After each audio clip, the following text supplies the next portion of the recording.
Good evening. How is everybody? All right.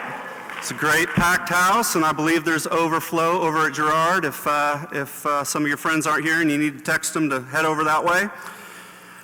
Here we are, and we're excited for a great evening, and we're glad that you all are here to be a part of it. Let me read to you a small portion of the Bible, Matthew 24:36. Very famous passage, but concerning that day and hour, no one knows, not even the angels of heaven, nor the Son, but the Father only. Now, there's a good deal of debate about this verse in the Bible. The reliability of it is indeed in question. It seems rather important, however, whether or not Jesus actually said this and whether or not indeed he knew about the future or not. A religion that makes many of its implications on the deity of Christ. For a religion as such, it would be very important whether we know that Christ actually knew the future or not, and whether we knew that he said this originally or not. This is one of the many verses that are disputed about the New Testament. In fact, both these two men have differing views about this verse. And also, we believe that it's very important to consider, though, what does the Bible actually say about this verse and many other things. That is what tonight is essentially about. Do we have a reliable copy of the New Testament in our possession today? Can we reasonably accurately determine what the original authors, and of course Jesus Christ himself, actually said? The gentleman over here at the first table needs no introduction on our campus. He's one of your favorites. Give a hand to Dr. Bart Ehrman.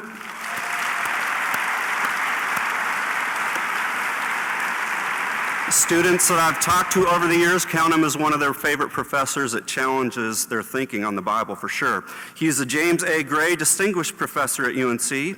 He came here in 1988 after 4 years of teaching at Rutgers.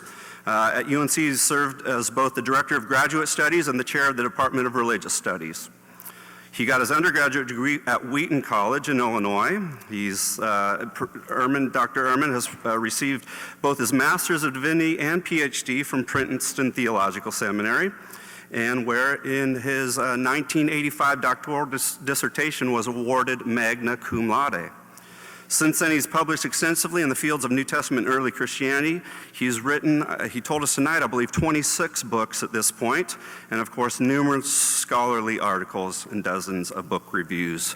In other words, what does all this mean? He's very smart, and we should listen to him.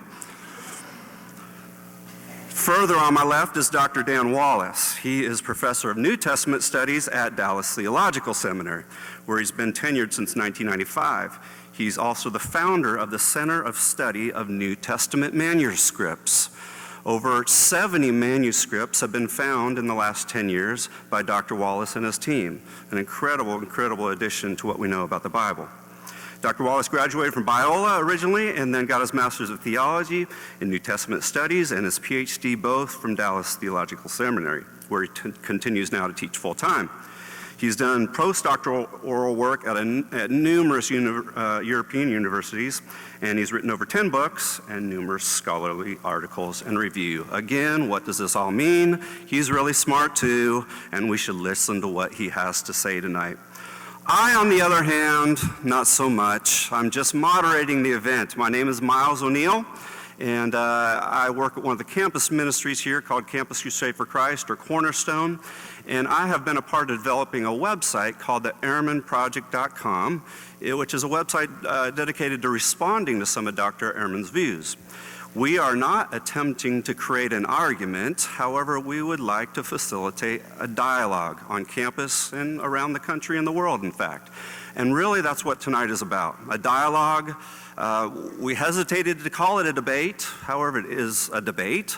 But we really want to facilitate a dialogue where both positions are shared that these two men have, and you would be able to think and process on these important issues about the Bible. Originally, I had this envisioned as a small coffee shop gathering. The two of them meeting, maybe 1,000 of you outside in a window looking upon and hearing a speaker outside, but a more intimate discussion that could happen. However, we didn't think that was too possible. So would you tonight envision yourselves in some Greek-type setting where you're all wearing togas? I actually suggested they wear togas tonight, and they declined. They didn't think it appropriate. They're eating grapes up here and drinking fine wine and discussing deep theological issues about the original New Testament manuscripts. Picture them as such if you feel intimidated. And finally, a couple words about my hopes for tonight. Some of you in the audience are hoping that Dr. Ehrman gets clobbered. Nervous giggles. Some of you are hoping that Dr. Wallace gets clobbered. Nervous giggles, perhaps. I hope that neither happens. I hope that what we do is, as I said, facilitate a dialogue where you actually might be challenged to go home and read your Bible that's sitting on its shelf, dusty, perhaps for the first time, perhaps in a new way, that you might investigate these challenging things we're going to talk about. In that respect, I would think tonight would be a success. So without further ado, I'm going to welcome up Dr. Ehrman. We are going to, I'll give you the overview of tonight. Dr. Ehrman is going to present 30 minutes on his position about the reliability of the New Testament. Then Dr. Wallace will do the same. We'll then have a quick 2-minute stand-up, shake your legs, and we will have 5 minutes from each side responding to each other, then another 5 minutes from each side, and then finally we'll take question and answer from the audience. On your cards that you have in front of you, you have the means of question and answer there, and so text to the website there, and I will get the text up front here, and I will pose the questions to our speakers this evening. Without further ado now, we welcome up Dr. Ehrman. Give him a hand, please.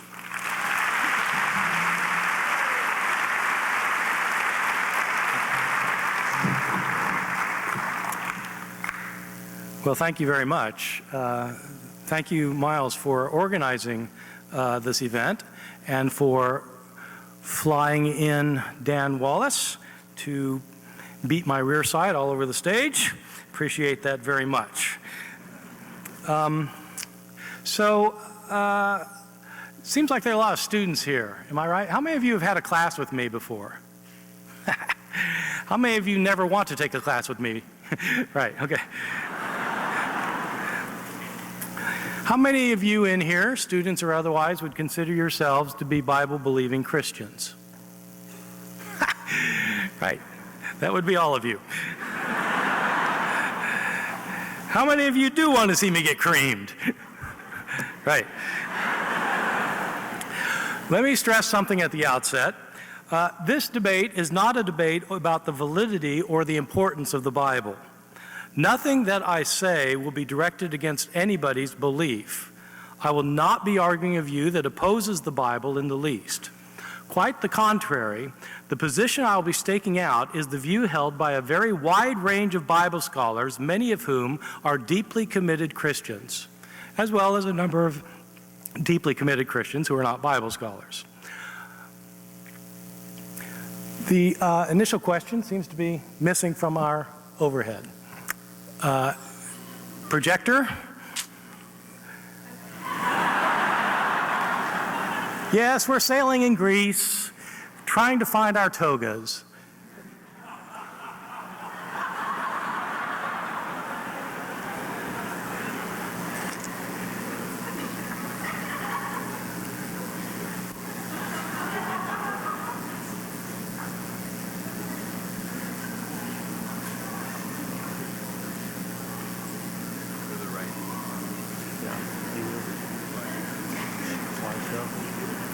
So far, I'm having fun. How about you?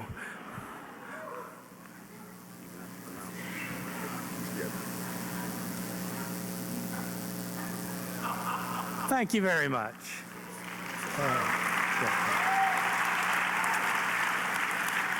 And with that, let me conclude. The topic of our discussion is the original New Testament lost?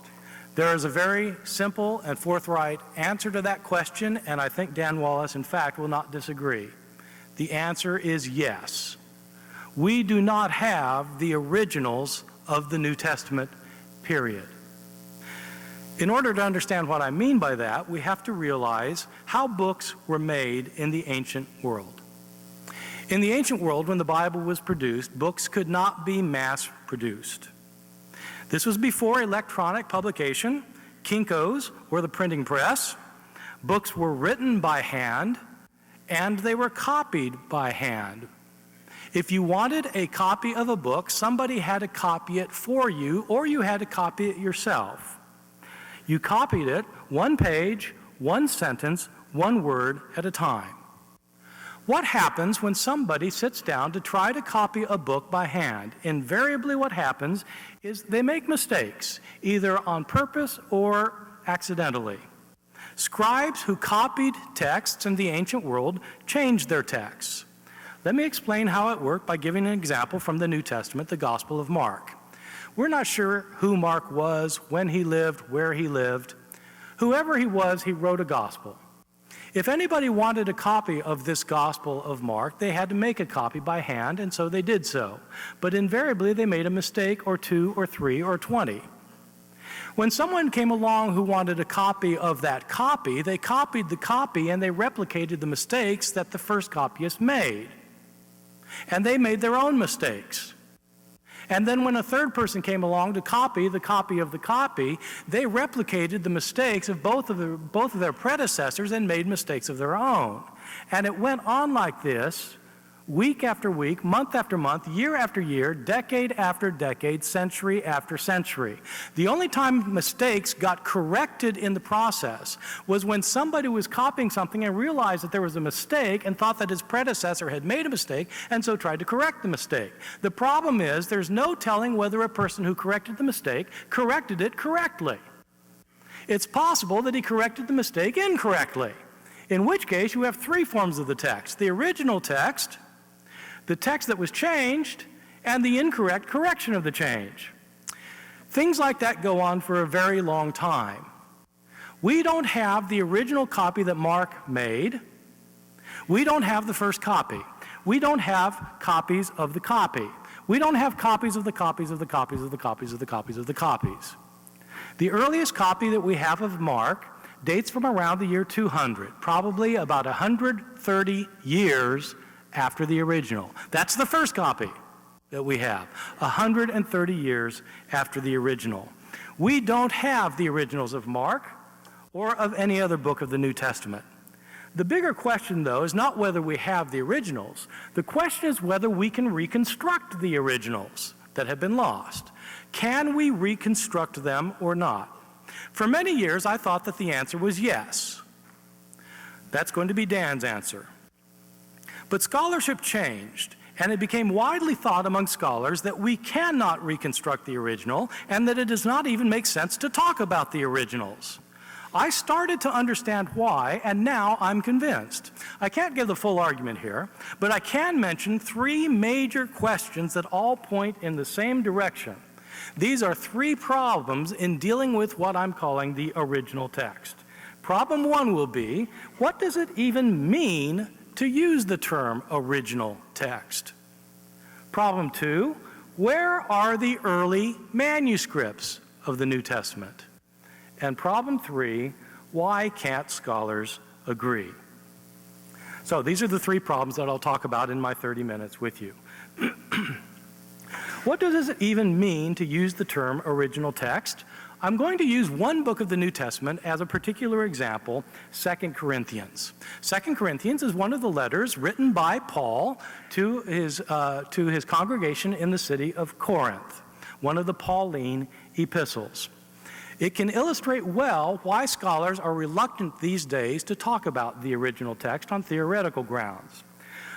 To begin with, we are missing the original. Whatever Paul wrote, we no longer have it. Our earliest copy of 2 Corinthians is a manuscript called P46. It dates from around the year 200. 2 Corinthians was probably written sometime in the 60s, and so we're talking about a manuscript that was 140 years after the original is our first manuscript of it. And it's not a complete manuscript.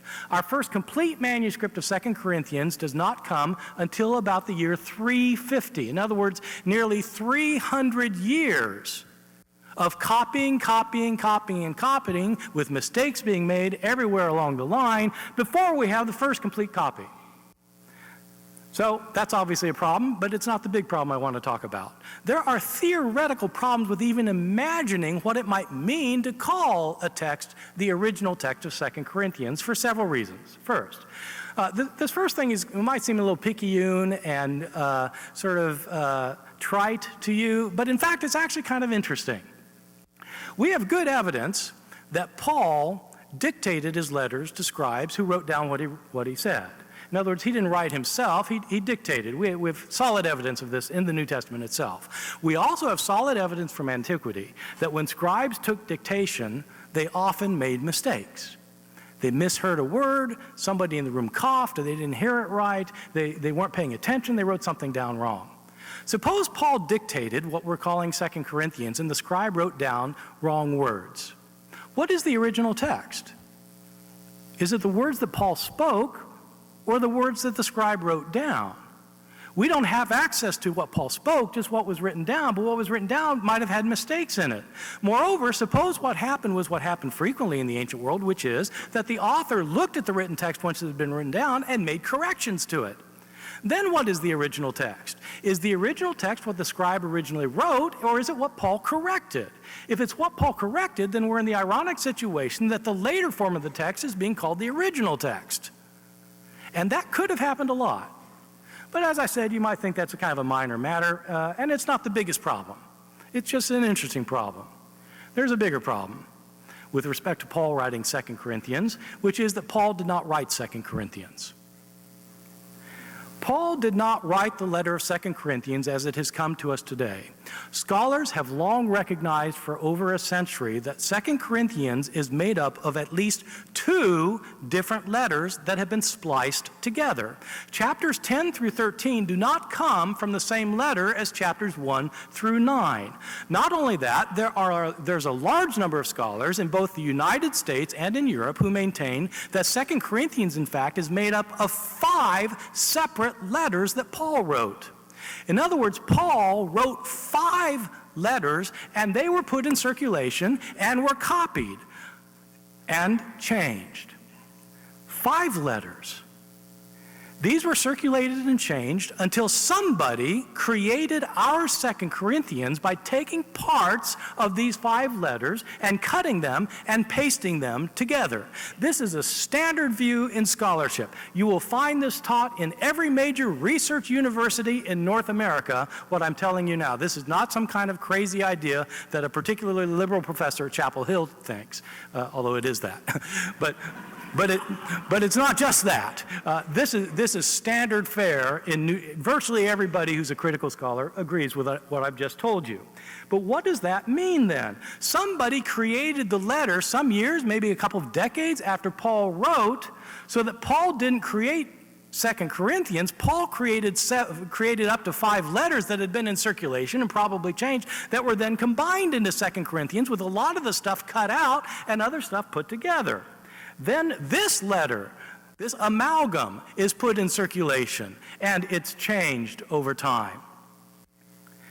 And then something else happens that's equally significant, even more significant.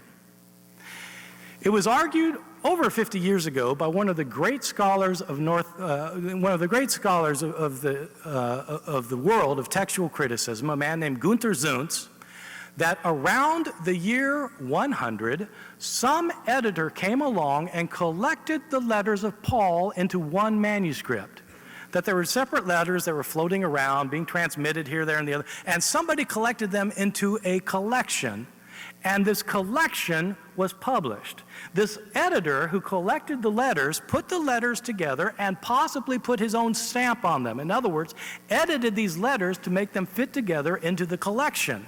And then it was the collection that was put in circulation. Zuntz argued that all of our letters of Paul go back to that collection. This is not a weird point of view by just one particular scholar. Günther Zuntz's view has been supported by scholarship ever since, most recently supported, for example, by a very important book written by Harry Gamble, who, I'm sorry to say, teaches at the University of Virginia. But he's a nice guy anyway, and he's very smart. And he's one of the most recent people to argue this, that the Pauline letters were not circulated just individually around the year 100. They're put into a collection, and that all of our manuscripts of the letters of Paul go back to that collection. Or there may have been even more than one collection. But the Pauline letters were not circulating individually, they were circulated in collection. And as they circulated in the collection, of course, they got changed as scribes changed the manuscript. And so this leads us to the very pressing problem: what is the original of 2 Corinthians? It's a great question, and there's not an easy answer to it. There are a couple of obvious options. You could say that 2 Corinthians was the original letter that Paul wrote. Well, apart from the problems of dictation, you've got the problem that Paul didn't write a letter. Paul wrote 5 letters, or 3, or 2. He wrote several letters, and 2 Corinthians was not one of them. 2 Corinthians was a later amalgam made by a later editor of Paul. So the original writing of Paul is not the original 2 Corinthians. So maybe you could say that the copy that was later created by cutting and pasting is the original 2 Corinthians. Well, you could say that, but Paul didn't write that. He wrote the individual letters that were later cut and pasted together. Moreover, we don't have access to this letter that was made by combining these various letters. What we have access to is the collection, because we don't have manuscripts that go back to the letters that were circulating independently before the collection. All of the manuscripts that we have go back to the collection. We can't get behind the collection. And so, what is the original? And who is to say? We can't reconstruct anything before the collection was made, because we don't have any manuscripts that go back to those individual letters before that event. But if we try to reconstruct the original form of the collection, that's not the original form of the text that Paul himself wrote. Moreover, the one letter we're interested in the collection, 2 Corinthians, was not one letter, but 3 or 4 or 5. This is a very confusing situation, but it's the historical reality, which is one of the reasons why top scholars throughout the English-speaking world have abandoned the idea that we can reconstruct some kind of original text. It's impossible to know even what it means to speak of an original. And 2 Corinthians is not the only problem. The book of Acts in the New Testament, the 5th book of the New Testament, appears in 2 different forms in our manuscripts. 2 major forms of the text. One form of the text of the book of Acts is 8.5% longer than the other. Many scholars think that whoever wrote Acts, call him Luke, published 2 editions of the work, a shorter one and a longer one that he later edited. If so, what is the original? The shorter or the longer? The Gospel of John. Scholars have long recognized that the epilogue found in John chapter 21, where Jesus has several resurrection appearances before his disciples, was not originally part of the Gospel of John, but was tacked on later. It wasn't originally there. Again, this is just a common view among New Testament scholars throughout Europe and North America. But all of our manuscripts have it. So what is the original text of John? Is it with 21 or without 21? And what about the prologue of John? That very famous passage, in the beginning was the Word, and the Word was with God, and the Word was God. This passage, the prologue of John, has numerous themes found nowhere else in the Gospel of John, and the writing style is radically different from everywhere else in the Gospel of John, so that many scholars think chapters 1, verses 1 through 18 were added to John after it had originally been published. Yet all the manuscripts have it. So which is the original text? The Gospel of Luke. Luke begins with the story of Jesus' virgin birth in Bethlehem, chapters 1 and 2. But scholars have long recognized that chapter 3 looks like the original beginning of the book, that it didn't originally have chapters 1 and 2. But the manuscripts all have chapters 1 and 2. So what is the original text? If it was originally published without chapters 1 and 2, shouldn't we begin our Bibles with Luke chapter 3? Or the Gospel of Mark. Mark's gospel ends with the women going to the tomb after Jesus has been raised from the dead, seeing a man there who tells them that they're to go to Galilee, tell the disciples to go to Galilee, where Jesus will meet them. But the women flee from the tomb, and they don't say anything to anyone, for they were afraid. Period. End of gospel. Many scholars think that the gospel ends too abruptly. You can't end a gospel without Jesus showing up to the disciples after the resurrection, and many scholars think that a page has been lost. If a page has been lost from the end of the gospel, what's the original gospel? If it's the gospel with the original page, we don't have any access to it. If you say it's the gospel without the original page, then you're saying a later form of the gospel is the original gospel, and that hardly makes sense. And so we have it. A problem with the original. How do we know what the original is? Does it make sense even to talk about the original? This is the theoretical problem we have in even mentioning the original. So that's problem one. What does the original text even mean? Problem two, where are the early manuscripts of the New Testament? Let me say something about the surviving copies of the New Testament. Today we have some 5,500 copies of the New Testament. By last week, the official count was 5,560 manuscripts that had been cataloged of the Greek New Testament. The New Testament was originally written in Greek. That is far more than for any other book in the ancient world. Far more than any other, way more than any book of Homer, or of Plato, or Aeschylus, or Sophocles, or Euripides, or pick your author. We have far, far more manuscripts of the New Testament than any other book in the ancient world, by a long shot. So just take that as a given. And the reason's obvious, because the people copying books in the Middle Ages were monks in monasteries. They're the ones who gave us our surviving books. And which books were they interested in? Were they principally interested in Aeschylus? Or Plato? Or not principally, they're principally interested in the Bible, so they copied the Bible. That's why we have thousands of these manuscripts. The problem is not the number of manuscripts or the fact that we have more than for any other author of antiquity. The problem is the ages of these manuscripts. How many manuscripts of the New Testament do we have from the first Christian century? None. From the decades after the books were written, how many do we have? The years afterwards, the decade, none. Zero. How many do we have from the early second century? Say, manuscripts that clearly date up to around the year 150. We have one scrap.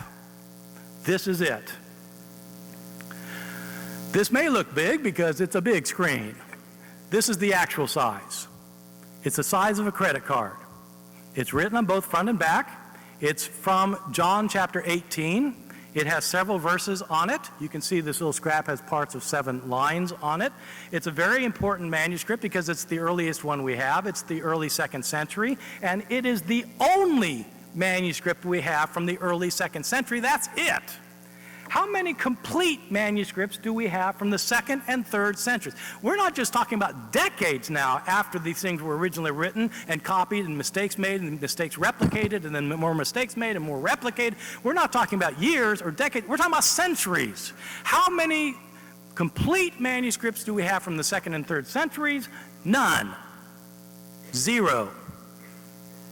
Well, if we have 5,500 manuscripts, where are they from? When are they from? Well, 94% of our surviving manuscripts come from the 9th century and later.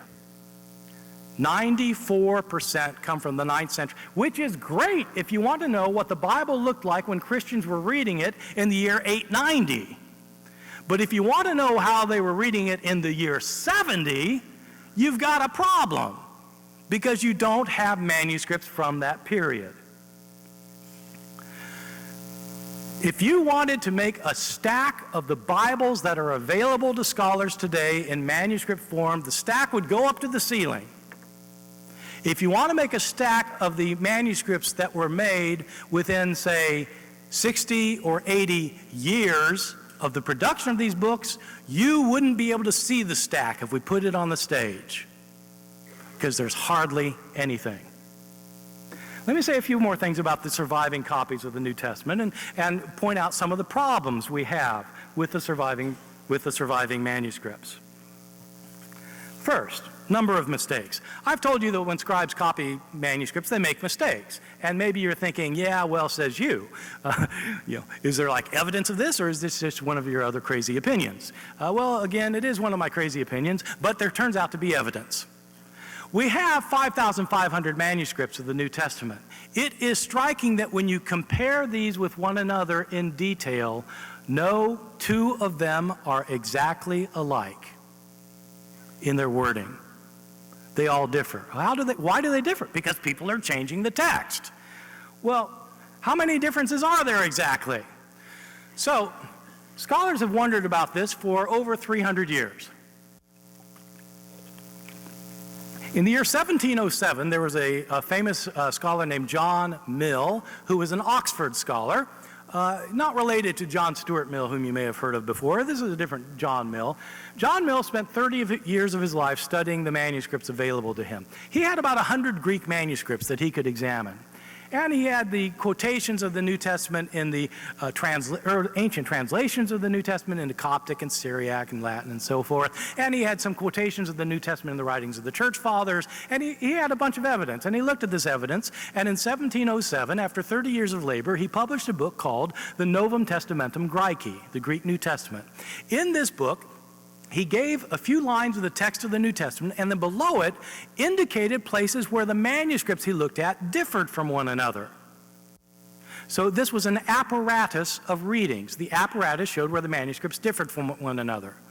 To the shock and dismay of many readers, John Mill's Novum Testamentum Graeci, in the apparatus, he indicated 30,000 places of difference among the manuscripts that he had examined. 30,000 places where the manuscripts differed from one another. And he was looking at 100 manuscripts. We have 5,500 manuscripts today. Well, how many differences are there among these manuscripts exactly?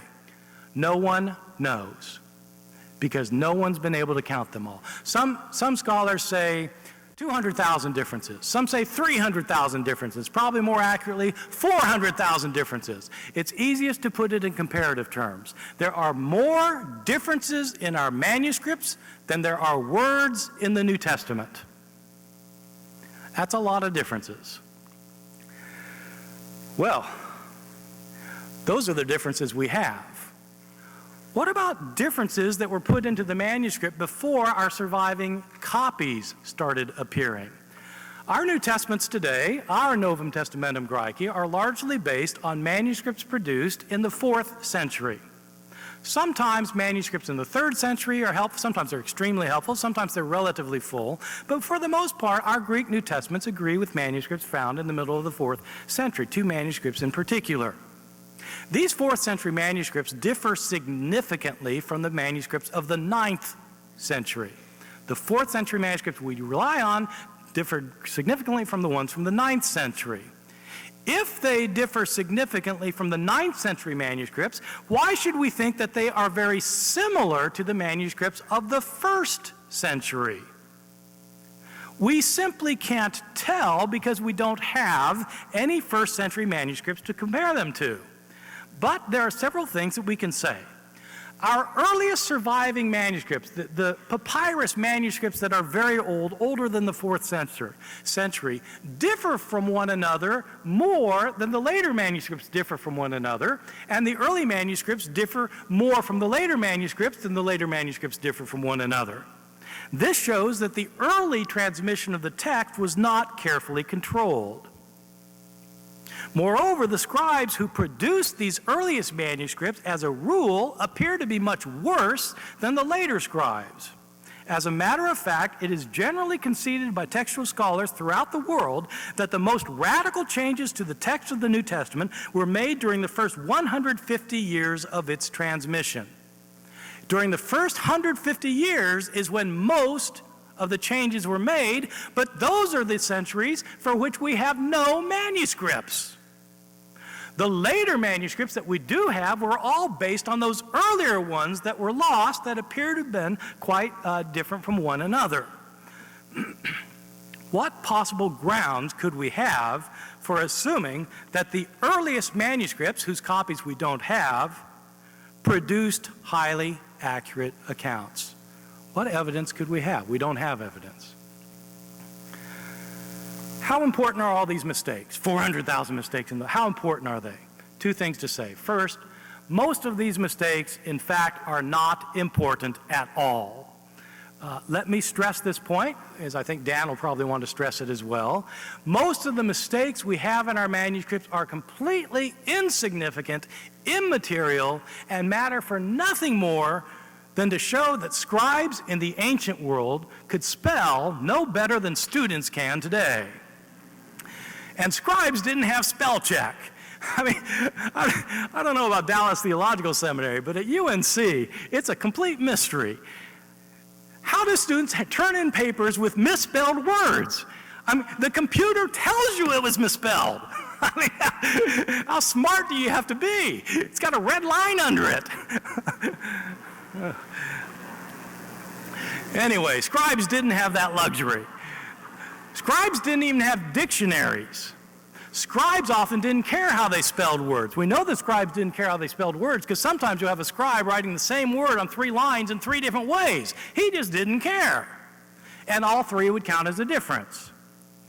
Lots of differences don't matter. Sometimes scribes will leave out a word, they'll leave out a line. Sometimes scribes will leave out a page. I mean, that would matter, but you can tell when it's happened, and so it's not a big deal. Most things don't matter. There are some changes, though, that matter. Some of the differences in our manuscripts matter a lot. Not 400,000 of them, but a lot of them do, as we'll see in a minute. Let me summarize what we have. We have lots and lots and lots and lots and lots and lots and lots of copies of the New Testament, as Dan will no doubt stress. We have lots and lots and lots more copies of the New Testament than any other book in the ancient world, without any other book even coming close. That's absolutely true. That's what we have. What we don't have are lots of early copies, which are the copies that we want, and we don't have lots of accurate copies. What we want are early and accurate copies, and we don't have them. So it's not good enough to say we have lots of manuscripts if you can't say that we have reliable manuscripts and early manuscripts. My first problem was, my timer. My first problem, what does the original text even mean? Second problem, where are the early manuscripts? And my very quick final third point, why can't scholars agree? If we can get back to the New Testament reliably, if we can reliably reconstruct the original Greek New Testament, why haven't we? It's not for want of effort. Scholars have massive disagreements on this, that, and the other thing up and down the line, year after year, decade after decade. Scholars can't agree on what the original text is supposed to be. Over the centuries, these disagreements have been very important. They have involved such crucial doctrines as the doctrine of the Trinity, which relates to textual problems. The full divinity of Christ, affected by textual problems. The full humanity of Christ, affected by textual problems. The atoning sacrifice of his death, affected by textual problems. Favorite stories of Jesus' life, affected by textual problems. The proof of the pudding is in the tasting. In the year 2005, there were 2 scholars who put together an edition of the Greek New Testament, which they claimed was the original New Testament, the original Greek. 5 years later, in the year 2010, another scholar put together an edition of the Greek New Testament. It differed from the 2005 version in nearly 6,000 places. After all the manuscript discoveries we've made, after all the technological developments, after all the methodological developments, after all the research, we have 2 editions that differ in 6,000 places. And that's only counting the places that are mentioned in the apparatus. No one knows how many times they differ overall. At least the 2 editors don't, because I asked them yesterday. Let me draw conclusions very quickly. I have addressed the question whether the original New Testament is lost, and the answer is absolutely yes, it is lost. I've asked, can we reconstruct the lost originals? And here I have pointed to what I consider to be insurmountable problems. The three questions I've asked are questions that Dan is going to need to answer for us. It will not be good enough for him to say that we have lots and lots and lots of surviving manuscripts, or that we have more manuscripts than for any other writing from the ancient world. Both things are true, but they do not address the problems. The problems are that we don't even agree among ourselves what it means to talk about the original text, that even though we have many thousands of manuscripts from later periods, we do not have any manuscripts from the early periods that we're interested in, and that even though we may want to reconstruct the original text, however we define it, we have shown ourselves unable to do so time after time after time. Thank you very much.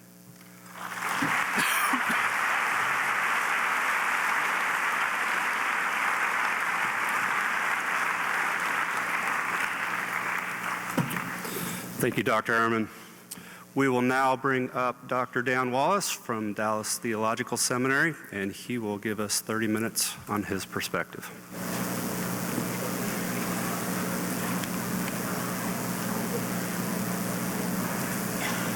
Well, good evening. Bart and I have known each other for nearly 30 years. He's had a stellar career in New Testament studies, especially in the field of textual criticism. I have the highest respect for his scholarship, and more than that, I've come to marvel at his quick wit, impressive rhetoric, and clear communication skills. Not only that, but he's a really nice guy. And I want to begin by saying that I'm deeply honored to share the stage with him tonight at the world-famous Chapel Hill. Just want to see if you're paying attention. The topic of this dialogue is the original New Testament lost? If the question means, are the original New Testament documents lost, then yes, of course they are. Only quacks and charlatans, people who got their diplomas from a Cracker Jack box, would argue otherwise. Bart and I don't disagree on that point, but if that was the real topic, it would make for a pretty boring dialogue and a good waste of your time and money. But if the question is the wording of the original New Testament lost, as it certainly must, then Bart and I part ways on the answer. I believe that we can be relatively certain that we can recover the wording of the original text. The operative words here are relatively and confident.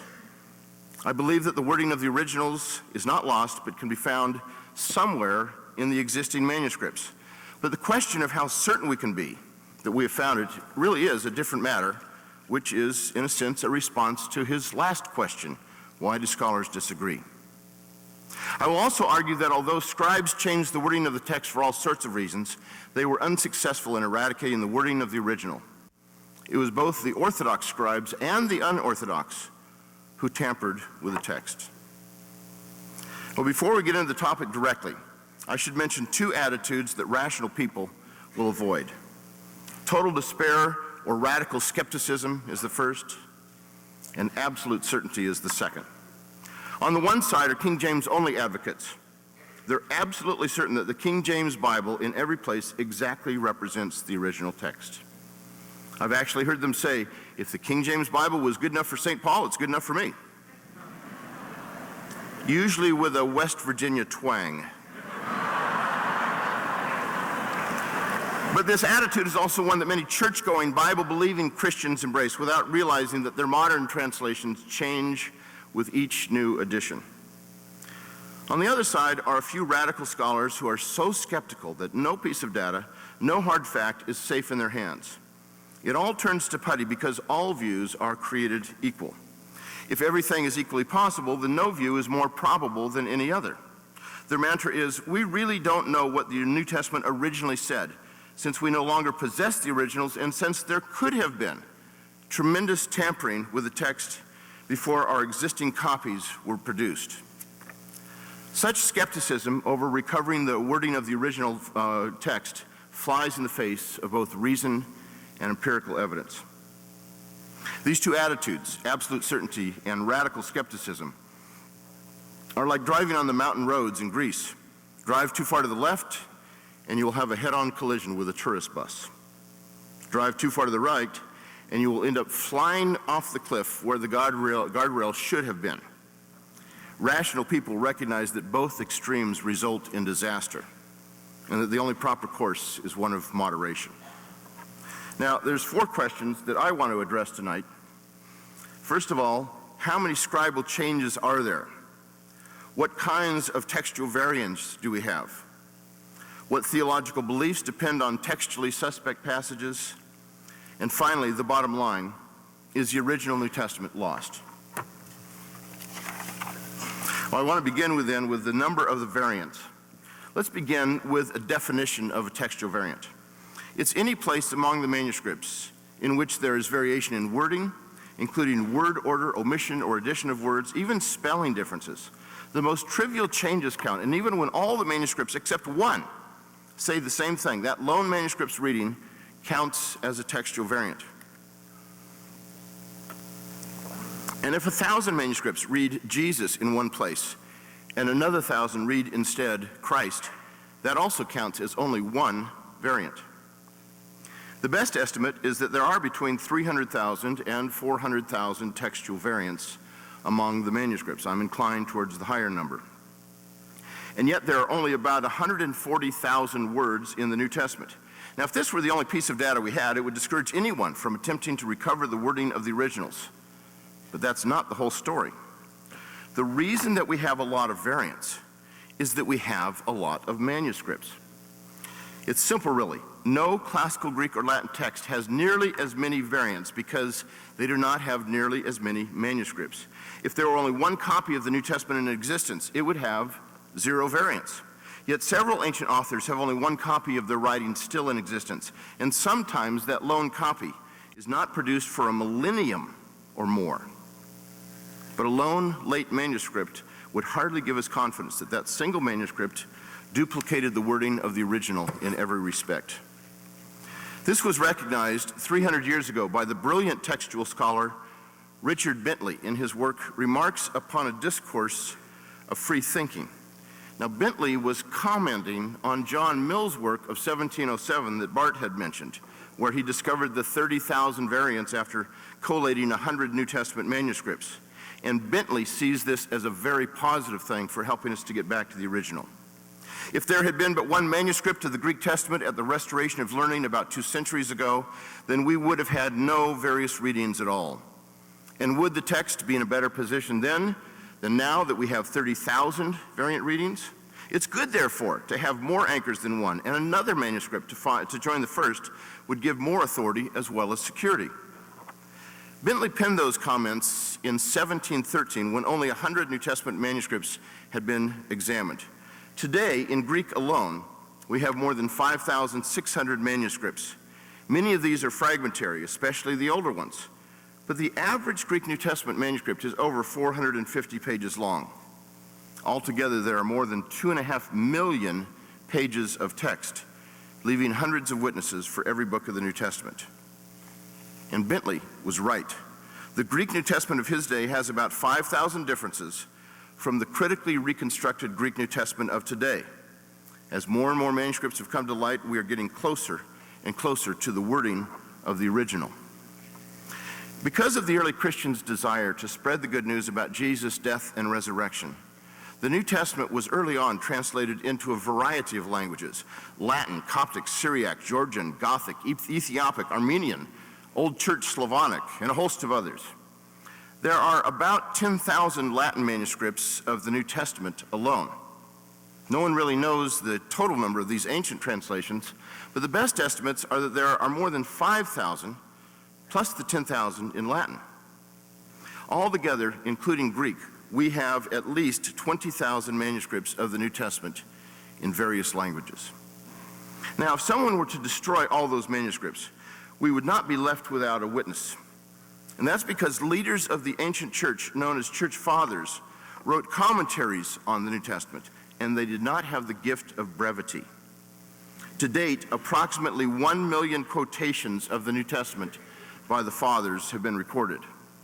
If all other sources for our knowledge of the text of the New Testament were destroyed, the patristic quotations, going back to the 2nd century, and in some cases even the 1st, would be sufficient alone for the reconstruction of practically the entire New Testament, wrote Bruce Metzger and Bart Ehrman. Far more important than the numbers is the date of the manuscripts. How many manuscripts do we have in the first century after the completion of the New Testament? How many in the second, the third? Although the numbers are significantly lower, they are still rather impressive. Last October, when Bart and I had a debate in Dallas, I said that we have today as many as a dozen manuscripts from the second century, all fragmentary, 64 from the third, and 48 from the fourth. That's a total of 124 manuscripts within 300 years of the composition of the New Testament. Most of these are fragmentary, but collectively, the whole New Testament is found in these manuscripts, and several books are found in them multiple times. That's what I said last October. But those numbers now need to be revised significantly in light of some recent findings, and I'll come back to these at the end of the lecture. Well, how does the average classical author stack up? If we're comparing the same period of time, 300 years after the composition of the book, the average classical author has no literary remains. Not a single manuscript. None. Zero. But if we compare all the manuscripts of a particular classical author, regardless of when they were written, the total would still average less than 20, and usually less than a dozen, and they would all be coming much more than 3 centuries later. Stack them up, and they're about 4 feet high. Now, how high would the stack of New Testament manuscripts be? Well, let's take a look. I think that's probably not high enough. Bart, I think, said it went to the ceiling of the auditorium. It certainly would go that high, I believe. That's getting closer. That's better. That's even better. And that's as much as I could do in PowerPoint. There should be 8 times as many New Testament manuscripts as you see here. And you put them in one stack, and they're over a mile high. Now, perhaps this seems a bit abstract. Let's use money as an analogy. Let's say the average Duke graduate represents the average classical author, and he earns $20,000 a year. Now, it's a shame that that's below the poverty level, but he made a choice to go to Duke, and he has to live with it. Now, if the average Chapel Hill graduate represents the New Testament, she is earning $20 million a year. Skeptics repeatedly note that the vast majority of New Testament manuscripts come from at least 800 years after the completion of the New Testament. The implication they draw from this is that none of these manuscripts are trustworthy, and that the New Testament is in no better shape than the other ancient literature. But what they don't tell you is that these later manuscripts add only 2% of material to the text. If we can envision the New Testament as a snowball rolling down a hill, picking up alien elements through the centuries, it is remarkable that it only picks up 2% more material over 14 centuries. Imagine a stockbroker advising you to invest in a stock that grows only 2% every millennium and a half. Probably got his degree at Duke. What skeptics don't tell you is that how this compares to other ancient writers. For many important authors, we only have partial works. Livy and Tacitus were 2 of the most important Roman historians of the first century. We base most of our understanding of Rome on these 2 authors. Livy wrote 142 volumes on the history of Rome. Only 25% of them survive today. Only a third of Tacitus' writings are still with us. What we have of Pliny the Elder's writings are 200 copies, which is really significant, but we're waiting 700 years for the first one. Plutarch's lives are found in manuscripts no earlier than 800 years after he wrote. Josephus' Antiquities of the Jews, a really significant work and vital for us to understand Judaism of the first century, is found in more than 20 copies, none earlier than the 9th century CE. The earliest copy of Polybius the historian was produced 1,200 years after he wrote. There are massive gaps in Pausanias' description of Greece, all of them coming more than 1,400 years later. Herodotus' Histories has 26 copies, the earliest coming half a millennium after he wrote. That's the earliest copy. We're waiting 1,500 years for the first substantial copy. And we're waiting 18 centuries for any substantial copies of Xenophon's Hellenica. Now, these are not obscure authors. They are some of the most important historians and biographers of the Greco-Roman world. Even for some of the better preserved writings, there are gaps galore. One scholar complained that the surviving copies of some of these writings are filled with gaps, corrupt, dislocated, and interpolated. He then proceeds to lay out procedures, principles to fill in the gaps with nothing but his own reason because he can't find the original wording in any manuscript. Another scholar notes that for manuscripts of his author, the chief blemishes are gaps in the text, where the manuscript tradition fails us entirely. The task of filling the gaps without manuscript testimony is absolutely necessary for most of Greco-Roman literature and almost entirely unknown for the New Testament. Now let me repeat that. The task of filling the gaps without manuscript testimony is almost entirely necessary, is absolutely necessary for most of Greco-Roman literature and almost entirely unknown for the New Testament. The very fact that we don't have these gaps for the New Testament tells us that the manuscripts present a coherent picture. And if it's coherent, even among our earliest manuscripts, it means that the text was stable from the earliest times, that it didn't radically change from one generation to the next. Did it change? Yes. But radically, I would disagree with that. Skeptics also don't tell you how many New Testament manuscripts we have in those earlier centuries. I've already mentioned the date or the data for the first 3 centuries. Here are the statistics through 900 CE. We have at least 3 times more New Testament manuscripts today that were written within the first 200 years of the composition of the New Testament than the average Greco-Roman author has in 2,000 years. 3 times as many within the first 200 years than the average Greco-Roman author has in 2,000 years. Although only 10% of the Greek New Testament manuscripts were copied before the year 900, that's still more than 500 manuscripts. To argue that we don't have very many New Testament manuscripts from the early centuries is only true in relation to later New Testament manuscripts, not to anything else in the ancient world. J.K. Elliott, a meticulous New Testament textual critic, correctly notes, "We have many manuscripts and many manuscripts of an early date." Bart is right, however, that New Testament scholars have a serious problem on their hands, but it's not the problem that plagues Greco-Roman scholars. New Testament scholars are confronted with an embarrassment of riches. If we have doubts about what the original New Testament said, those doubts would have to be multiplied at least 1,000-fold for the average classical author. Now think about that. Are the skeptics really going to say that they have no idea what Plato or Demosthenes or Suetonius wrote? Those of you who are history majors of ancient Greece and Rome, you might as well give up because we have no idea what they said. If these skeptics applied their skepticism of the New Testament text to the rest of Greco-Roman literature, then we might as well kiss goodbye all our ancient history books, because we would know next to nothing about the Caesars, Alexander the Great, Cicero, Plato, the glory that was Rome, or millions of other facts that are preserved for us only in our manuscript copies of these authors. Our modern democracy, medical ethics, mathematics would all be eradicated. And most importantly, Russell Crowe could never have played the lead role in Gladiator. This kind of skepticism would thrust us right back into the dark ages where ignorance was anything but bliss. Put simply, the New Testament is far and away the best attested work of the ancient world. And precisely because we have hundreds of thousands of variants and hundreds of early manuscripts, we're in an excellent position for recovering the wording of the original. What kinds of variants are there in these manuscripts?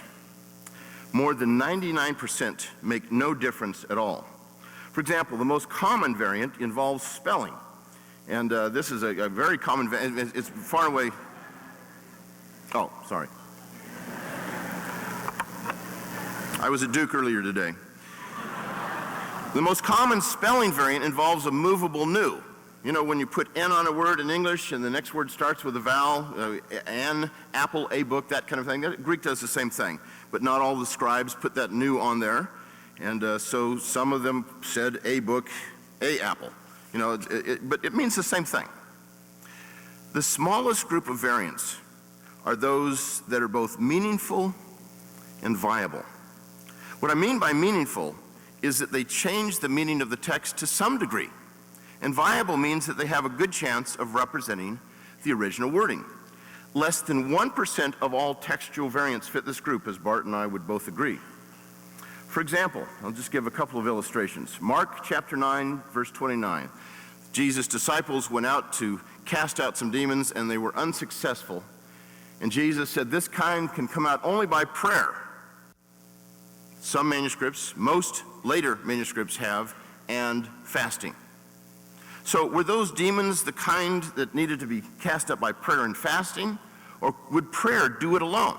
It's an important variant. And you can tell just by looking at me that I go with a shorter reading.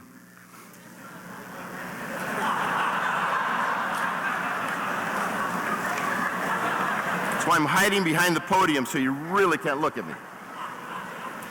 Revelation chapter 13, verse 18. Let the one who has insight calculate the beast's number, for it is the number of a man, and his number is 666. Well, everyone knows that the number of the beast, the number of the Antichrist, is 666. But 170 years ago, a scholar deciphered an early manuscript that says the number of the beast was 616. And that manuscript has proved to be one of the most valuable texts of Revelation. And just 15 years ago, another manuscript with 616 was discovered. And it happens to be the oldest manuscript of Revelation chapter 13, or chapter 13, yes. Now, most scholars think that 666 is the number of the beast, and 616 is the neighbor of the beast. You know, he lives just a few doors down. But it's not a settled matter. And if 616 proves to be the better reading, it will send 7 tons of popular Christian literature to the flames. Although the quantity of textual variants among the New Testament manuscripts numbers in the hundreds of thousands, those that change the meaning pale in comparison. Less than 1% of the differences are both meaningful and viable. Now, there's still hundreds of texts that are in dispute. I don't want to give the impression that textual criticism is merely a mopping up job nowadays, that all but a handful of problems have been resolved. That's not the case. There are hundreds of passages whose interpretation depends to some degree on which reading is followed. And this fact leads us to our third question. What theological beliefs depend on textually suspect passages? In the appendix to Bart Ehrman's Misquoting Jesus, there is a Q&A section. The most telling question asked of Bart is this: why do you believe these core tenets of Christian orthodoxy to be in jeopardy based on the scribal errors you discovered in the biblical manuscripts? Bart's answer might surprise you. Essential Christian beliefs are not affected by textual variants in the manuscript tradition of the New Testament. I agree with him. So that question is dealt with pretty quickly, I think. Finally, the bottom line: is the original New Testament lost? I offer 5 arguments that we can be relatively certain that we have the wording of the originals today somewhere among the manuscripts. First, Bart speaks of the first 200 years of copying as uncontrolled, giving the impression that all manuscripts of this era were riddled with mistakes, both unintentional and intentional.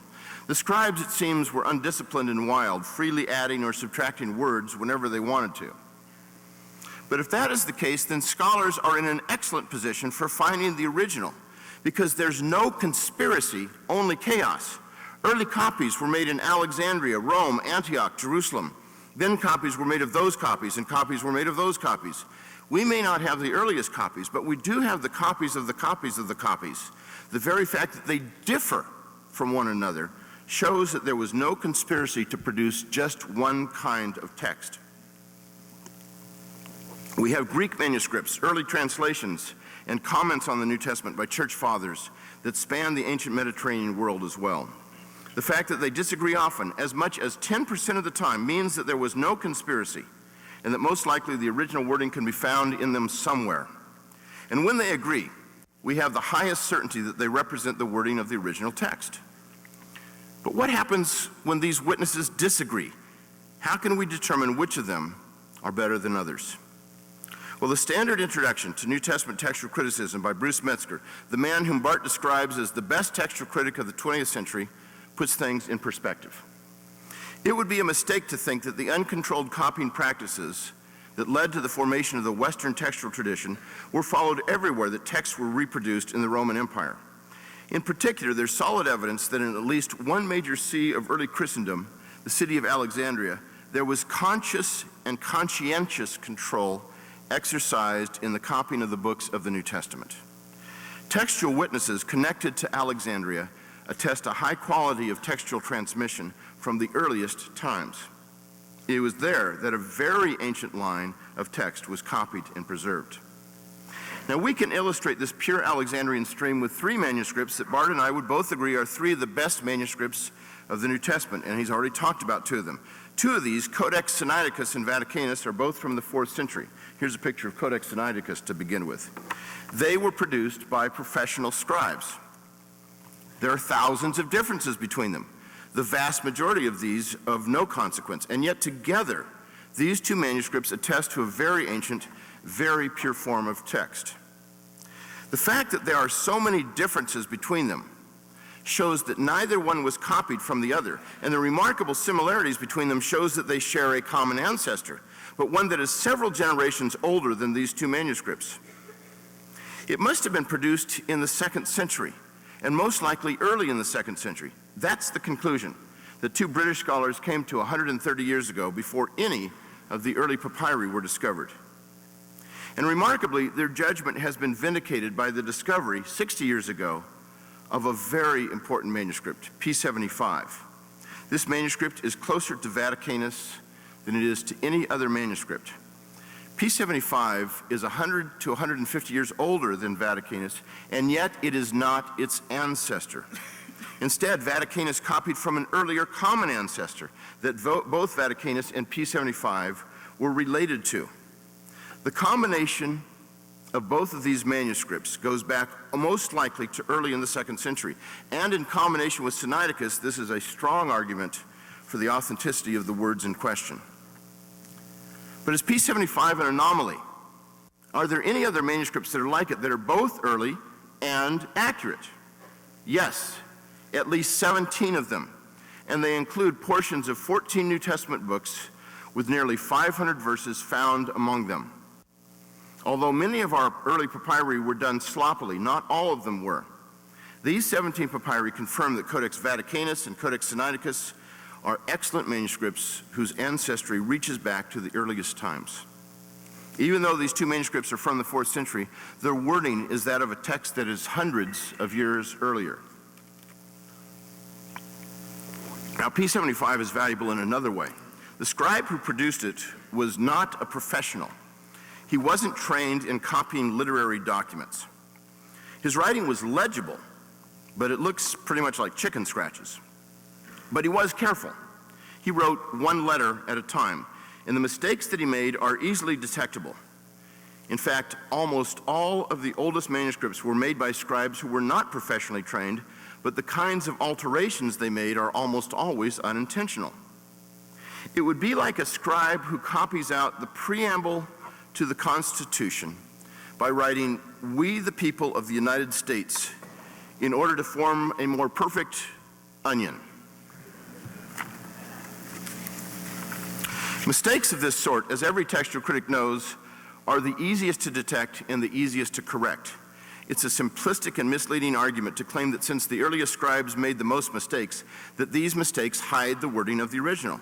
It doesn't take much of an imagination to change onion back to union. And second, the standard Greek New Testament in use today is known as the Nestle Aland text. It not only produces what the editors believe is the wording of the original New Testament, but it also lists tens of thousands of variants. Here's a picture of the text. The editors list 116 places where scholars have thought that none of the Greek manuscripts have the original wording. Of those 116 places, the editors accept only one: the addition of a single letter to the end of a word in Acts 16:12. Yet the two senior editors, Kurt Aland and Bruce Metzger, felt that even in that one place, The original wording was not lost, but was to be found in the manuscripts. What Allon and Metzger were arguing is that when it comes to the wording of the New Testament, it can be found either above the line or below the line in the Nestle-Allon text. In other words, the original text is found in A, B, or C, but never any of the above. None of the above, sorry. Third, let's consider the papyri in another way. In the last 135 years, 134 New Testament papyri have been discovered. Some of them have been sensational discoveries, and they are collectively our earliest manuscripts of the New Testament. Some of them have very interesting wording in several places. Bart has argued that the earlier we go, the worse mistakes the scribes make. The question I have is, how does he know that? What criteria does he use to determine that they made mistakes?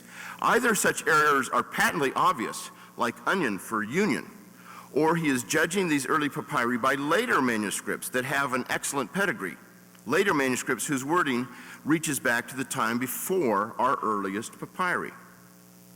Significantly, not a single new variant found in the papyri has altered what scholars believe the original New Testament said. Not one. The papyri do not point to any variant that scholars have claimed, aha, we didn't have that wording before, and it must be original. No, the original wording was already found in the manuscripts that they knew about 135 years ago. So what would happen if we found manuscripts even earlier than our earliest papyri? They will no doubt confirm the wording that we already considered to be original. If all the New Testament papyri that have been discovered have not been able to introduce a single original reading, why should we think that more discoveries would be any different? Fourth, Bart has used the Gospel of Mark to illustrate his skepticism about the original wording. He pointed this out in our previous debate that our earliest manuscript is from the 3rd century, and he said that again tonight, about 130 years after Mark wrote his Gospel. Do we really have no idea what Mark's Gospel originally said? Most scholars believe that Matthew and Luke borrowed heavily from Mark's Gospel to write their own. In fact, 90% of Mark is found in Matthew. So we actually do have a 1st century copy of Mark.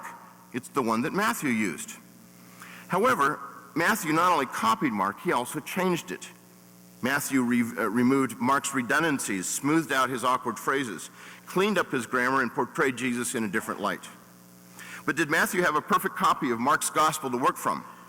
Neither Bart nor I think he did. One of my graduate students is writing his thesis on what this copy of Mark must have looked like. And remarkably, he has found only 2 kinds of changes in just a handful of verses. The use of a word that means and in the place of a word that means and or but, and what's called a historical present for a simple past tense verb. That's it. Yes, it's true that the copy of Mark that Matthew used is not identical with the original Mark, but the differences are so trivial that they can't even be translated. Fifth, and finally, to take Mark's Gospel as an illustration again, even if we had no rock-solid evidence of what Mark's Gospel looked like in the 1st century, we have overwhelming evidence that it is hardly different from what scholars have constructed from the available evidence. Of course, to demand a 1st century copy of Mark goes far beyond what is demanded for any other ancient literature. However, in the last few months, several very early fragments of the New Testament have been discovered. These will be published by an international scholarly publishing house in a book 1 year from now. By way of background, prior to this book, I mentioned that we knew of as many as a dozen 2nd century manuscripts from the New Testament that were in the 2nd century. Once the book is published, the numbers will change dramatically. As many as 18 New Testament manuscripts from the 2nd century. Among the finds was also a fragment of Luke that is from the early 2nd century. It thus rivals P52, that fragment that Bart showed you, the manuscript traditionally considered to be the oldest New Testament manuscript known to exist. And yet this new Luke fragment is not the oldest New Testament manuscript. The oldest manuscript of the New Testament is now a fragment from Mark's Gospel that is from the 1st century. How accurate is the dating? Well, my source is a papyrologist who worked on this manuscript, a man whose reputation is unimpeachable. Many consider him to be the best papyrologist on the planet. His reputation is on the line with his dating, and he knows it, but he is certain that this manuscript was from the 1st century. This papyrus fragment, just like the other new discoveries that we are preparing for publication, strongly confirms what most scholars have already said is the original text. Well, in conclusion, is the original New Testament lost, or is it found somewhere among the manuscripts? The evidence I have presented indicates that we have it in the manuscripts today. To be uber skeptical about this in the face of the mountain of evidence is to take a leap of faith where the guardrail should have been. Thank you.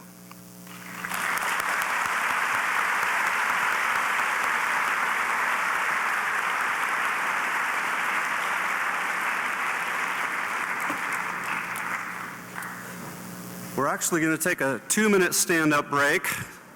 The mind cannot hear what the seat cannot endure.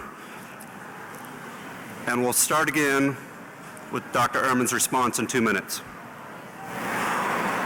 All right, some of us older people, like myself in the crowd, can't stay up past 9, so we'll start again.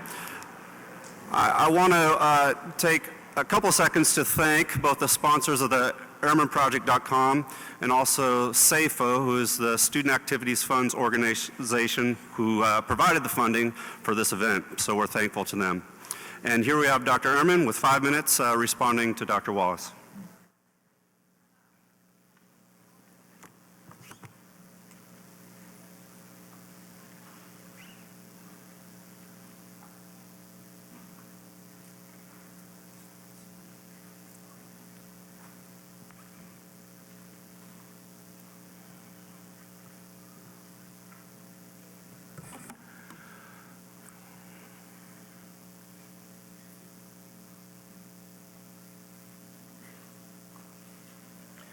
Okay, thank you very much. And thank you, Dan, for a very lively and interesting presentation.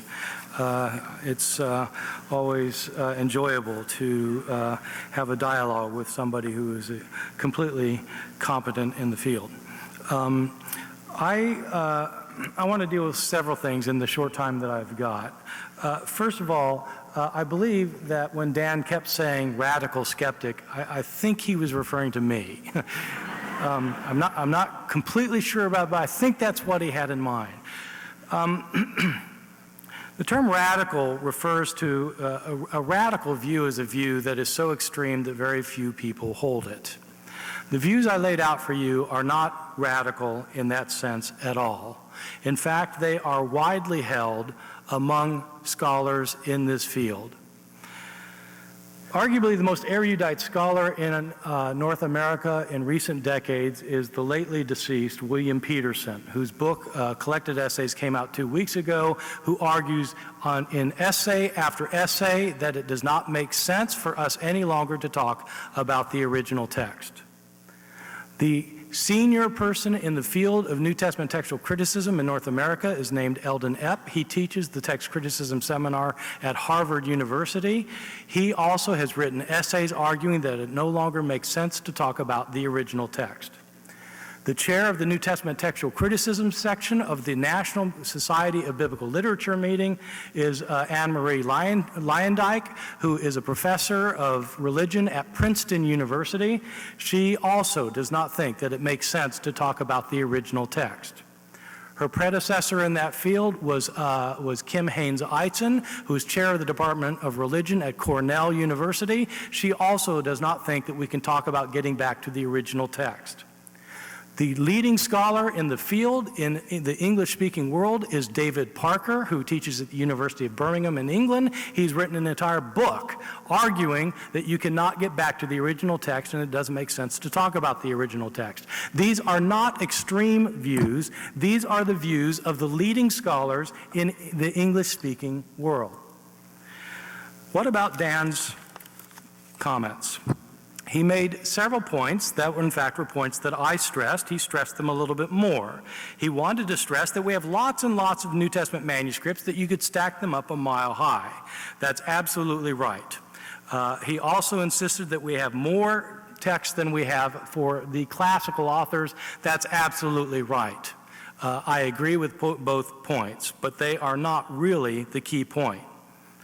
Most of these manuscripts date from after the 9th century, and they simply don't help us if we want to know what the text was like 800 years earlier. And the irony is that Dan agrees. Dan has written numerous articles arguing that these late manuscripts are not accurate representations of the original text, as he calls it. If we want to know the original text, we need early manuscripts. I don't know where Dan is getting the figure of 12 manuscripts from the 2nd century.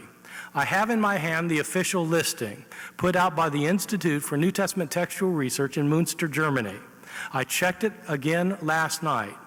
They date only 4 manuscripts, definitely going back to the 2nd century. 4.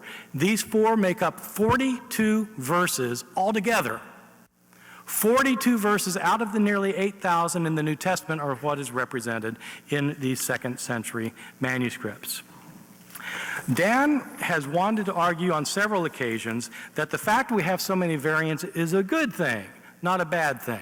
I don't buy it.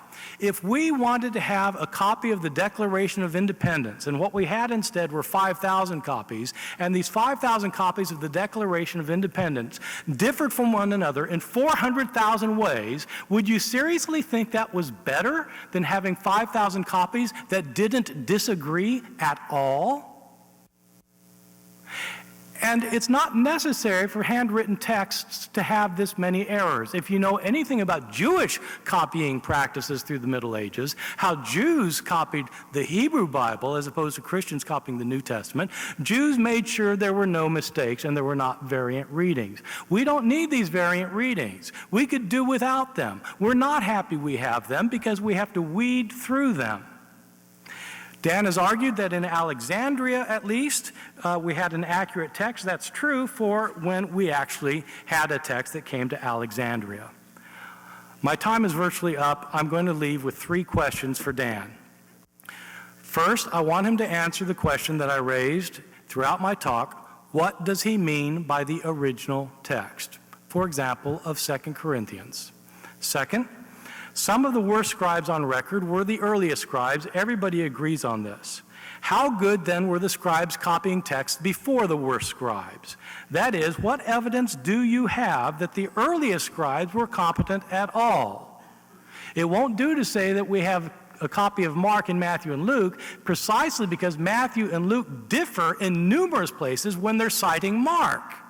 I, too, as it turns out, have a doctoral student doing a dissertation on this, and he's finding much more than trivia. They, in fact, were widely different. My third question, how do we know that our earliest surviving manuscripts were based on highly accurate copies instead of truly awful ones that were full of accidental and intentional changes? What is the evidence? Thank you very much.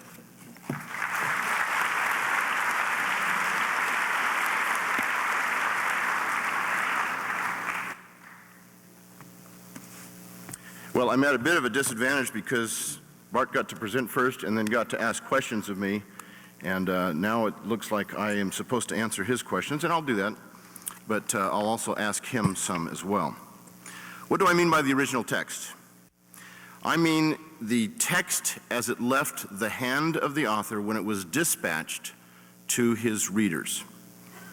2 Corinthians is a particularly difficult problem because it is true that many scholars, probably most scholars, believe that chapters 10 through 13 were added later, but were also written by Paul, and that it was seamed together. But by no means do all scholars hold to that.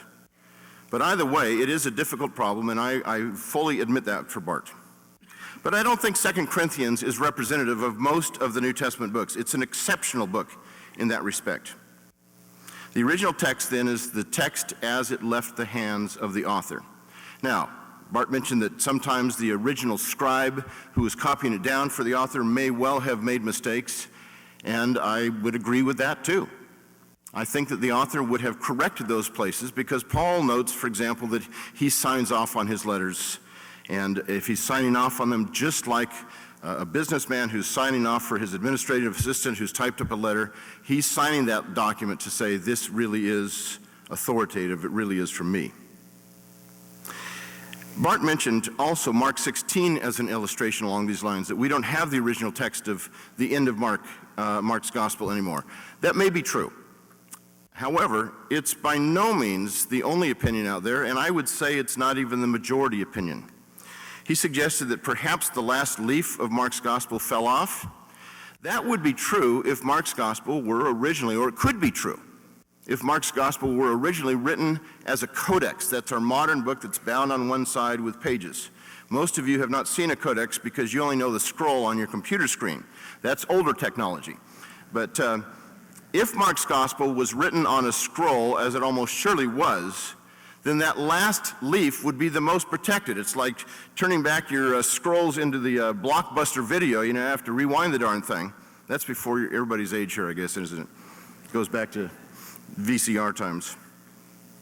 But Mark 16 would have been written on a scroll, and consequently the last leaf most likely would not have been lost, but I think Mark intended to end it at 16:8. Nevertheless, that's a minor point. Bart also wants to know where the early manuscripts are, and I would say they are still being discovered. And Miles, I think you said that we've discovered 7 manuscripts. It's really 70 that we've discovered in the last 10 years, covering over 18,000 pages of text.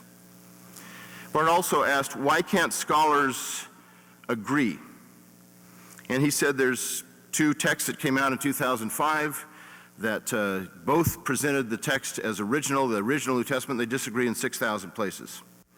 Well, I think that's overstated. I think that's terribly overstated. The vast majority of New Testament textual critics are going to agree on the vast majority of textual problems. Bart mentioned that when he and in one place that if he and Dr. Metzger were to sit down and discuss what variants they thought were original, which ones were not, he said there'd be probably no greater difference in maybe a couple dozen places.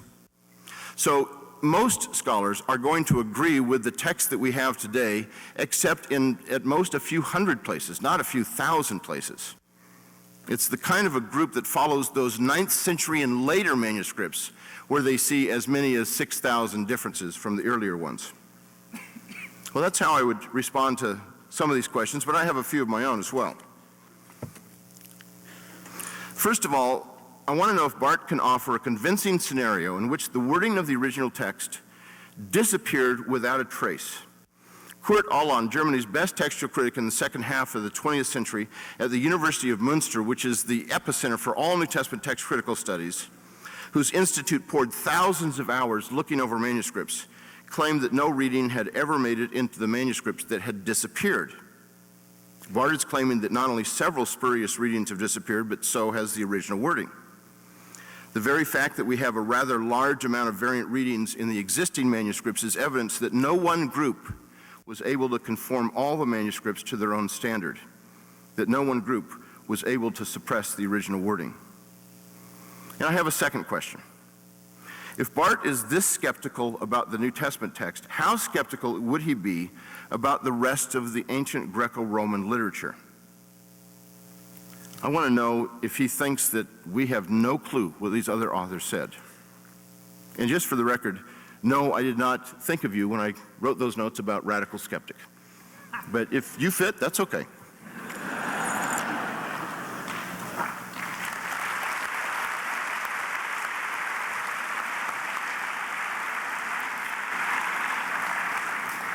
We'll now have 2 more 5-minute responses. However, I would encourage you right now to text in questions if you want those questions to be responded to after the next 10 minutes. Here we have Dr. Ehrman.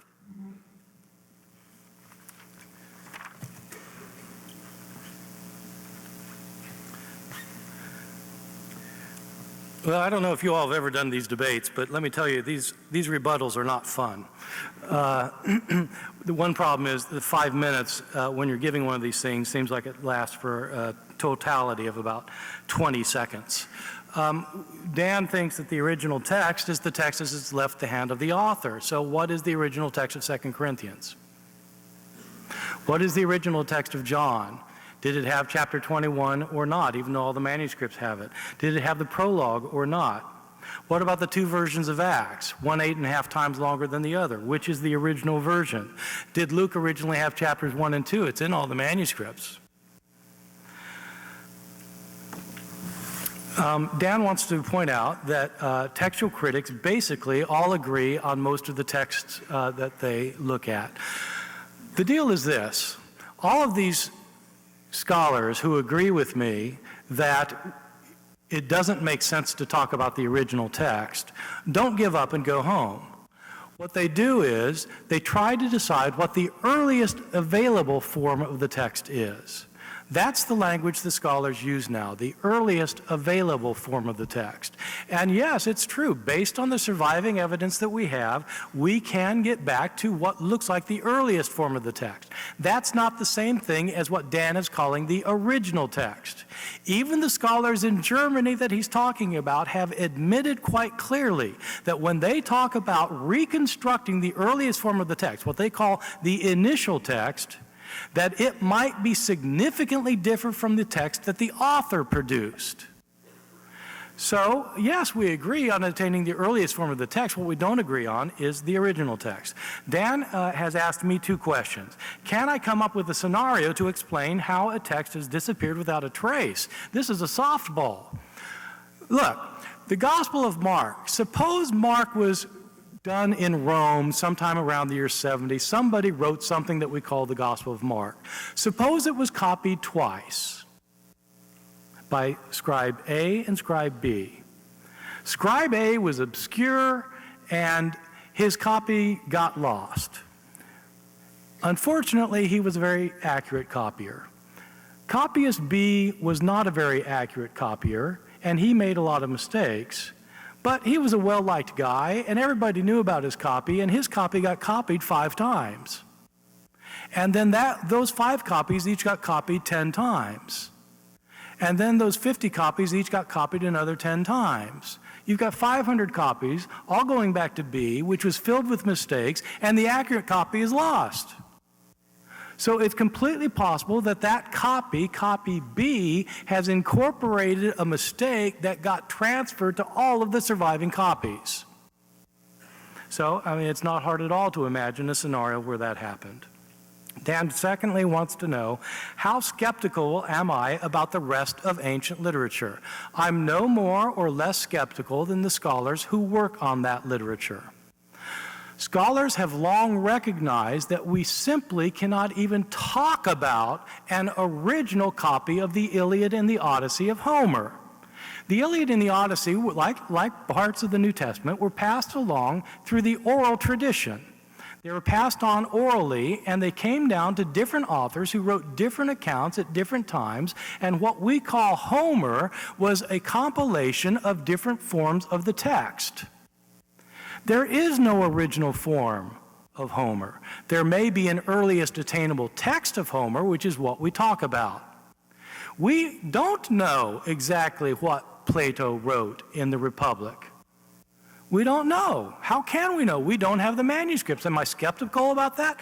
No, I don't actually consider this to be radical skepticism. I consider it to be epistemological humility. There are some things we know, and there are some things we don't know. Epistemology is the science of knowing what we know. And sometimes we should simply be humble enough to admit that we don't know something. We don't know the original text of Homer or Plato or Aeschylus or Euripides. It's absolutely right, though we can reach the earliest attainable form of those texts. I asked Dan 3 questions. He answered one of them. Let me ask the other 2 again. If some of the worst scribes on record were the earliest scribes, how good were the scribes copying the text before them? That is, what evidence do you have that the earliest scribes were competent at all? Dan asks me, well, how do I know that they were incompetent? I know because we have the quotations of the church fathers that he talked about. We have church fathers from the 2nd century who quote the New Testament all over the map, and in virtually every instance that they quote every instance that you have an author quoting the New Testament, the author has a different text from the text that's come down to us in the manuscripts. He wants to talk about Alexandria. Look at the quotations of the New Testament in Clement of Alexandria in the 2nd century.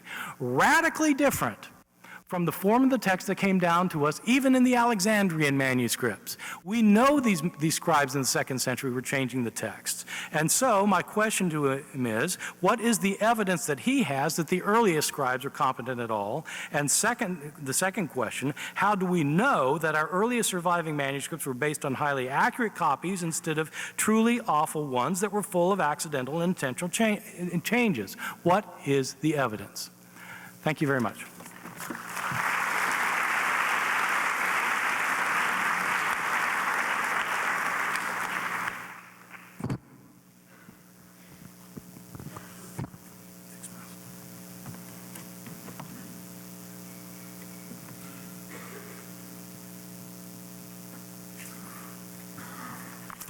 Bart raises some good questions. It's not going to be easy to cover this in 5 minutes, as he acknowledged. When it comes to things like the ending of John's Gospel, chapter 21, it seems that for a number of the points that Bart is making, not just for John 21, but Mark 16, 2 Corinthians, the book of Acts, it's as if all scholars, all critical scholars, agree on their opinions. But what he means by a critical scholar is somebody who is defined as agreeing with him on these issues. And I think that's a bit circular. Kurt Aland, again, as I said, the man who was the head of the Institute in Münster and the most important German textual critic of the last half of the 20th century, said that as far as the manuscripts reveal, we don't have any evidence that John 21 was detached from the rest of the gospel, or that chapters in the middle of John were transposed in a different direction like Rudolf Bultmann's thought. He was saying we have to start with the manuscript evidence, and that's what we have to do. I think that's epistemologically humble. I agree with Bart on that. But whether John 21 was added to John's gospel or not is a really significant question that has not been settled. And we have a student at Dallas Seminary who is doing his doctoral dissertation on this, and he's gone in various directions on it. And we just want him to pursue the evidence as best he can. Now, Bart has also said, he cites authorities as if all over the place, everybody's agreeing with him that we are not trying to recover the wording of the original text. Well, on the one hand, just to cite authorities is not the best kind of an argument. You have to have the evidence for that. And part of the problem we're facing is that within New Testament textual criticism, there is a direction that is going where scholars are moving away from trying to recover the original text, while as in classical studies, they are not moving in that direction as severely. There are certainly some who are going in that direction, but not all. In some of the most recent critically constructed classical works, the author says in the introduction, this is the best we can do to try to attain the wording of the original text of this author. And again, not all authorities agree with him on this. In Germany, not all do. Holger Struttwolf, who's the head of this institute now in Münster, that Kurt Aland was the head of, says our goal is to try to recover the wording of the original text. Gerhard Mink, who's done a phenomenal job on the text of the New Testament, would say the same thing. And at Cambridge University, there's 3 scholars who would argue this way. When it comes to these Greco-Roman scholars, as I said, they don't all share Bart's skepticism about trying to get back to the original. When at least the scholars on the Greco-Roman books, many of them are trying to get back to the original, and yet they are working with material that is simply not nearly as complete as we have for the New Testament. When he said the way he knows that the text of our later manuscripts, or our earlier manuscripts, the early papyri, is inferior is because he compares it to the church fathers. I don't know if that's all that accurate. I'm sure that's a part of it. But we have also compared it to those great manuscripts from the 4th century. And those manuscripts are the ones that time and time again have a superior reading. And that's known as internal evidence, where scholars try to examine the stuff on the basis of, is it onion or union? Would onion work in this context, or would union be the most likely word? And consequently, those manuscripts have a proven pedigree over and over and over again. And when these early papyri were discovered, they confirmed what Westcott and Hort, 2 scholars from 130 years ago, had been saying about the text of these 2 great 4th century manuscripts, that they do go back very closely to the original in almost every place. Thank you very much.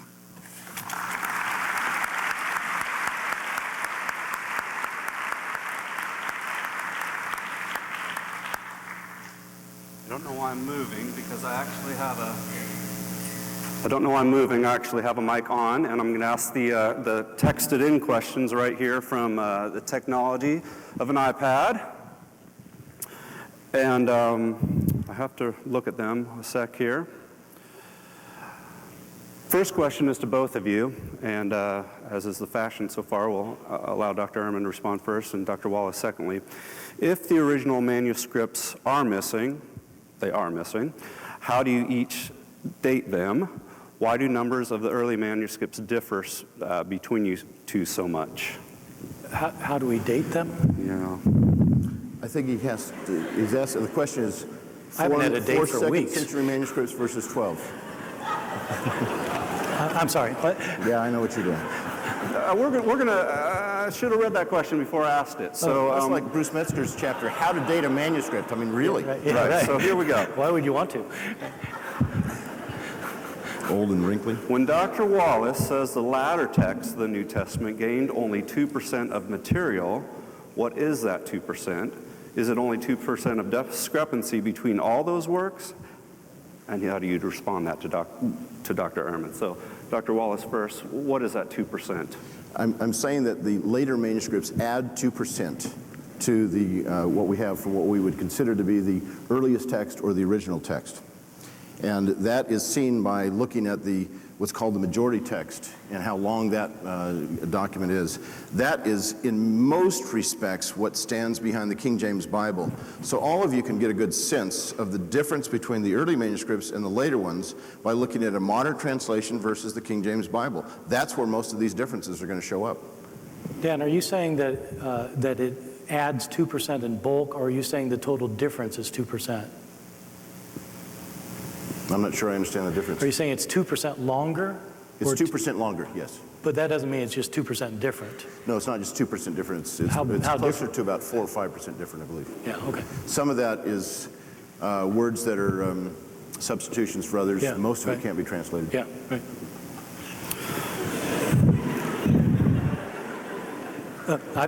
I've got no problem with that. Okay. To Dr. Ehrman, what are the gospel manuscript inconsistencies that to you matter a lot? I'm not sure what this person's asking, because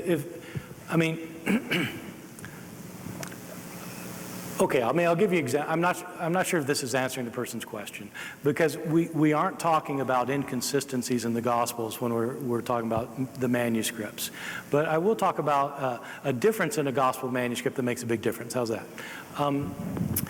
There's a very interesting passage in the Gospel of Luke where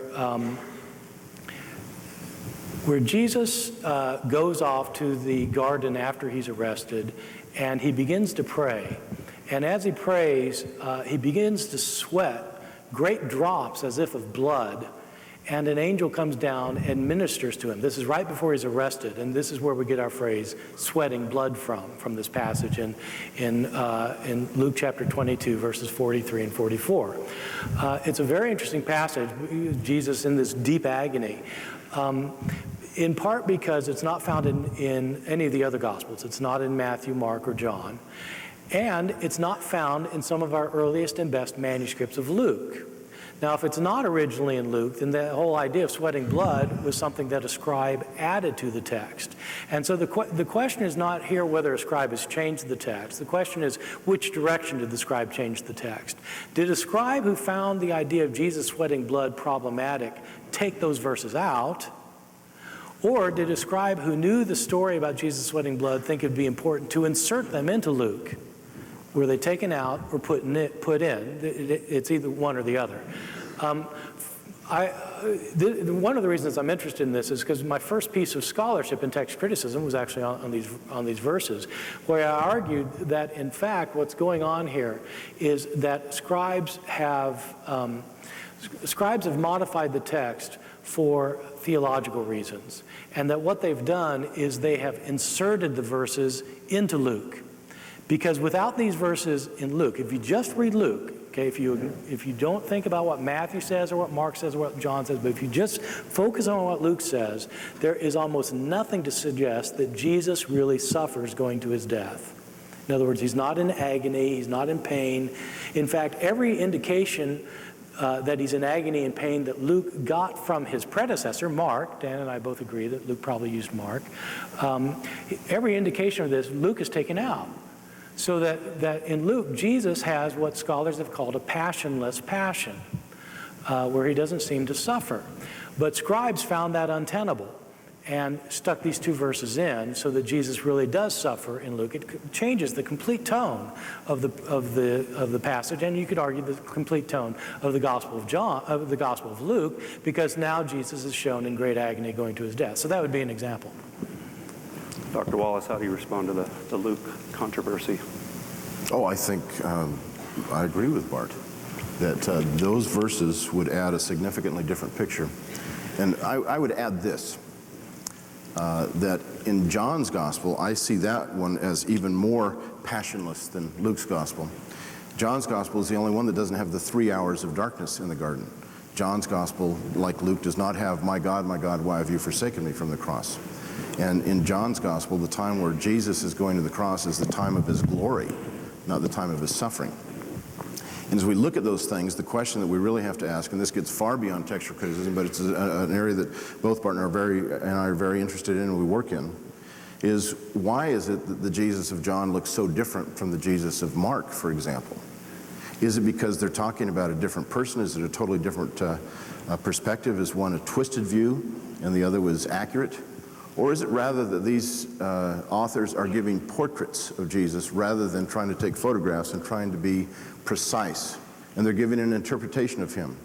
And I take it that, for example, John's gospel is trying to give a portrait of Jesus to the omniscient reader who knows the end from the beginning, because in the very first verse he says, "In the beginning was the Word, and the Word was with God, and the Word was God." So the reader, right from the get-go, knows Jesus is divine. And so he's seeing Jesus through the eyes of somebody who's already been there. It's kind of like Usual Suspects. If you see it the second time, you understand what these innuendos are now that you could not interpret the first time around. We'll continue with you, Dr. Wallace, and this must be someone that knows Dr. Ehrman's writings or has heard him speak before. I don't think I heard him say this tonight, but he has suggested that potentially the copying of the manuscripts is a bit like the game of telephone, that one passes the information down and on to the next, and so there's recurrent errors. How do you respond to that analogy? Well, I don't know if Bart would agree with that, but no, I wouldn't. Okay, well, so We're going to have a love feast up here pretty soon. but I think the impression that a lot of people get is that he agrees with that. So it's good that you say you don't agree with that. Yeah, I don't. We're agreed that we have multiple manuscripts. The questioner is referring to something else that's unrelated to, Right. to textual criticism. let me read ahead here.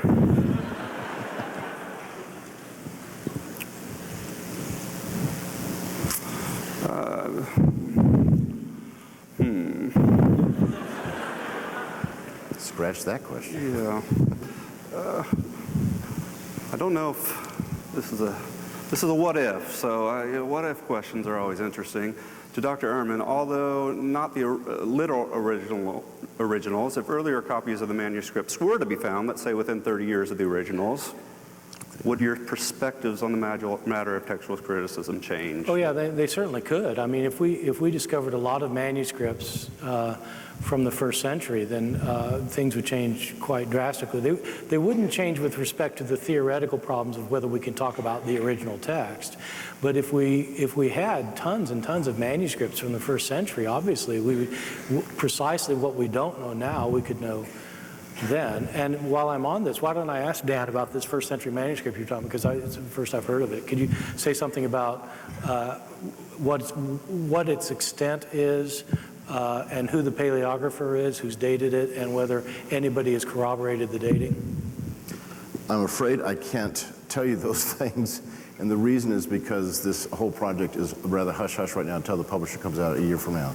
I can tell you the publisher is E.J. Brill, and so it's a reputable publisher, and I've been sworn to secrecy on the rest of the data. But yes, the dating has been corroborated Okay, by others. I believe you.